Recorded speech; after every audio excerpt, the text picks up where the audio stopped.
큐티가 살아야 영적 생활이 삽니다. 오늘도 불가능을 가능케 하시는 하나님만을 의지하며 살아가는 복된 하루가 되시기를 주님의 이름으로 간절히 축원을 드립니다. 오늘은 3월 3일 화요일입니다.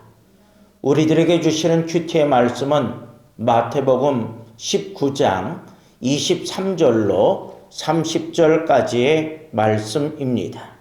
예수께서 제자들에게 이르시되 내가 진실로 너희에게 이르노니 부자는 천국에 들어가기가 어려우니라. 다시 너희에게 말하노니 낙타가 바늘귀로 들어가는 것이 부자가 하나님의 나라에 들어가는 것보다 쉬우니라 하시니 제자들이 듣고 몹시 놀라 이르되 그렇다면 누가 구원을 얻을 수 있으리이까? 예수께서 그들을 보시며 이르시되 사람으로는 할 수 없으나 하나님으로서는 다 하실 수 있느니라. 이에 베드로가 대답하여 이르되 보소서 우리가 모든 것을 버리고 주를 따라 싸운데 그런즉 우리가 무엇을 얻으리이까? 예수께서 이르시되 내가 진실로 너희에게 이르노니 세상이 새롭게 되어 인자가 자기 영광의 보좌에 앉을 때에 나를 따르는 너희도 12 보좌에 앉아 이스라엘 12 지파를 심판하리라. 또 내 이름을 위하여 집이나 형제나 자매나 부모나 자식이나 전토를 벌인 자마다 여러 배를 받고 또 영생을 상속하리라. 그러나 먼저 된 자로서 나중되고 나중된 자로서 먼저 될 자가 많으니라. 아멘. 우리가 삶을 살아가면서 가끔 말하는 것 중에 하나가 이건 정말 불가능해 라고 하는 말입니다. 이 말을 할 때에는요, 방법이 보이지 않고 상황이 꽉 막혀 있고 아무리 생각해도 길이 없을 때 그렇게 말을 하곤 합니다. 우리가 신앙생활을 하면서도 마찬가지입니다.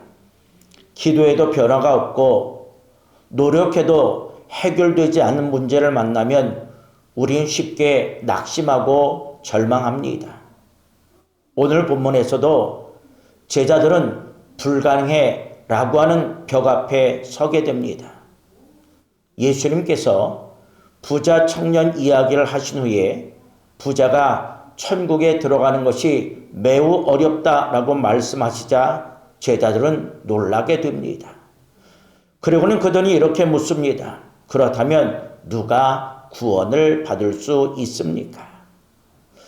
제자들의 질문 속에는 절망이 담겨져 있습니다. 사람의 힘으로는 도저히 안 된다라고 하는 생각이 들었기 때문입니다.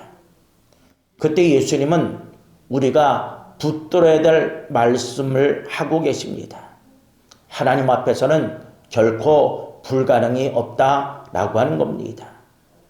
그렇다고 한다면 오늘 말씀을 통해 인간의 한계와 하나님의 능력은 과연 무엇인가? 오늘 본문은 우리에게 그것을 말씀해 주고 있습니다. 오늘 말씀을 통해서 우리가 첫 번째로 생각해 볼 수 있는 것은 사람에게는 불가능하지만 하나님께는 가능한 줄로 믿습니다. 예수님은 부자 청년이 근심하며 떠난 뒤에 이렇게 말씀을 하십니다. 오늘 23절의 말씀을 보면 예수께서 제자들에게 이르시되 내가 진실로 너희에게 이르노니 부자는 천국에 들어가기가 어려우니라. 제자들이 이 말씀을 듣고 매우 놀라지요. 당시 유대 사회에서는 부자가 하나님의 복을 받은 사람이라고 여겨졌기 때문입니다. 그런데 하나님의 복을 받은 사람이 천국에 들어가기가 어렵다면 도대체 누가 천국에 들어가는 것이 가능할까? 이런 생각하는 시점에 예수님은 더 강하게 말씀하시죠. 24절에 보면 다시 너희에게 말하노니 낙타가 바늘귀로 들어가는 것이 부자가 하나님의 나라에 들어가는 것보다 쉬우니라 하시니. 이 표현은 거의 불가능하다라고 하는 것을 의미하는 겁니다. 낙타가 바늘길을 통과한다? 이거는 상상도 할 수 없는 일입니다. 제자들은 충격을 받습니다. 그렇다고 한다면 누가 구원을 얻을 수 있겠습니까? 라고 또다시 묻습니다. 그리고 예수님은 이렇게 선언을 하고 계시죠. 26절 하반절에 보면 사람으로는 할 수 없으나 하나님으로는 다 하실 수 있느니라. 아멘. 이 말씀은 오늘 우리에게 주시는 복음입니다. 사람의 힘으로는 안 됩니다. 노력과 조건 그리고 자격으로는 구원에 이룰 수가 없습니다. 그러나 우리 하나님은 다 하실 수 있는 줄로 믿습니다. 우리가 붙들어야 될 것은 나의 능력이 아닙니다. 바로 하나님의 능력입니다. 그래서 신앙은 내가 할 수 있다라고 하는 자신감이 아니라 나는 할 수 없지만 우리 하나님은 다 하실 수 있습니다 라고 하는 믿음입니다. 그러므로 우리가 불가능 앞에서도 결코 좌절하지 말아야 될 이유는 지금도 하나님이 우리를 위하여 일하고 계시기 때문인 줄로 믿습니다. 마지막 두 번째로 생각해 볼 수 있는 것은 하나님은 우리가 드린 것을 헛되지 않게 하시는 하나님이신 줄로 믿습니다. 베드로는 예수님의 말씀을 듣고 이렇게 말합니다. 오늘 27절에 보면 보소서 우리가 모든 것을 버리고 주를 따라 싸운데 그런즉 우리가 무엇을 얻으리까? 사실 이 질문은 솔직한 고백입니다. 제자들은 예수님을 따르기 위해서 많은 것을 보냈습니다. 자기의 생업도 다 포기했습니다. 자기의 가장 귀한 것도 내려놓았습니다. 그들의 마음속에는 이 길이 과연 헛되지 않은가라는 생각이 들었을런지도 모릅니다. 예수님은 그들의 질문에 분명하게 대답하시죠. 29절에 보면 또 내 이름을 위하여 집이나 형제나 자매나 부모나 자식이나 전토를 벌인 자마다 여러 배를 받고 또 영생을 상속하리라. 아멘. 이 말씀은요 반드시 보상하겠노라 라고 하는 말씀이 아닙니다. 하나님은 우리가 주님을 위해 드린 것을 기억하신다라고 하는 약속의 말씀입니다. 세상에서는 손해처럼 보일지라도 하나님 나라에서는 절대로 헛되지 않습니다. 신앙의 길은 때로 손해처럼 보일 수 있습니다. 그리고 양보하고 참고 내려놓아야 할 때가 참으로 많습니다. 그러나 우리 하나님께서는 그러한 헌신을 결코 잊지 아니하시는 하나님이신 줄로 믿습니다. 사람에게는 불가능한 것처럼 보이는 길이라도 하나님은 그 길을 통해서 우리를 세워주시고 결국 우리를 은혜로 갚아주십니다. 그러면서 예수님은 이렇게 말씀하시죠. 30절에 보면 그러나 먼저 된 자로서 나중되고 나중된 자로서 먼저 될 자가 많으니라. 세상의 기준과 하나님의 기준은 분명히 다릅니다. 그러나 하나님의 나라에서는 반드시 역전이 일어납니다. 불가능하던 상황이 가능으로 바뀌고 포기하고 싶던 자리가 은혜의 자리로 바뀌게 되는 줄로 믿습니다. 사랑하는 성도 여러분, 그런데 오늘 우리들의 삶의 모습은 어떠합니까? 불가능하다는 생각으로 인하여 낙심하고 절망하고 있지는 않습니까? 사람의 눈으로 보면 이 세상은 불가능한 일이 너무나도 많습니다.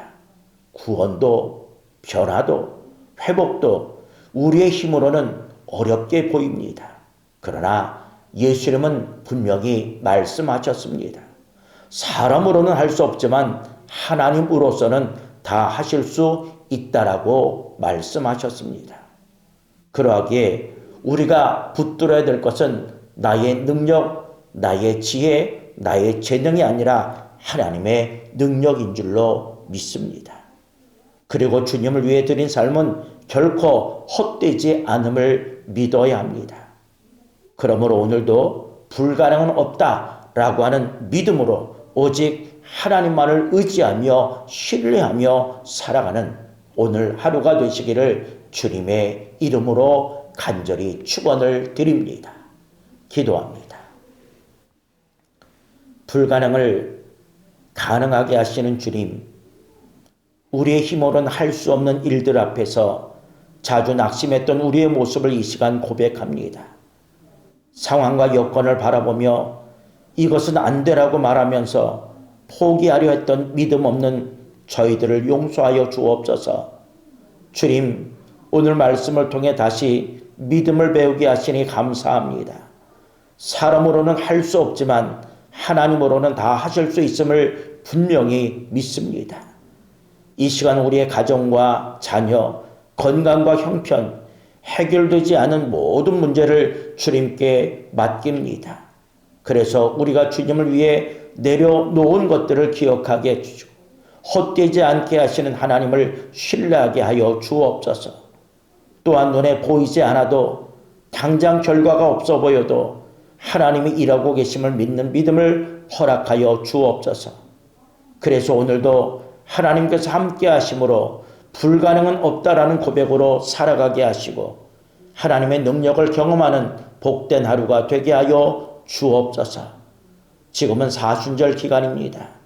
우리 주님 걸어가신 그 길을 우리도 걷게 하시고 주님께서 이 세상에 오셔서 우리에게 보여주신 경건과 절제와 사랑과 나눔의 삶을 우리도 살게 하여 주옵소서.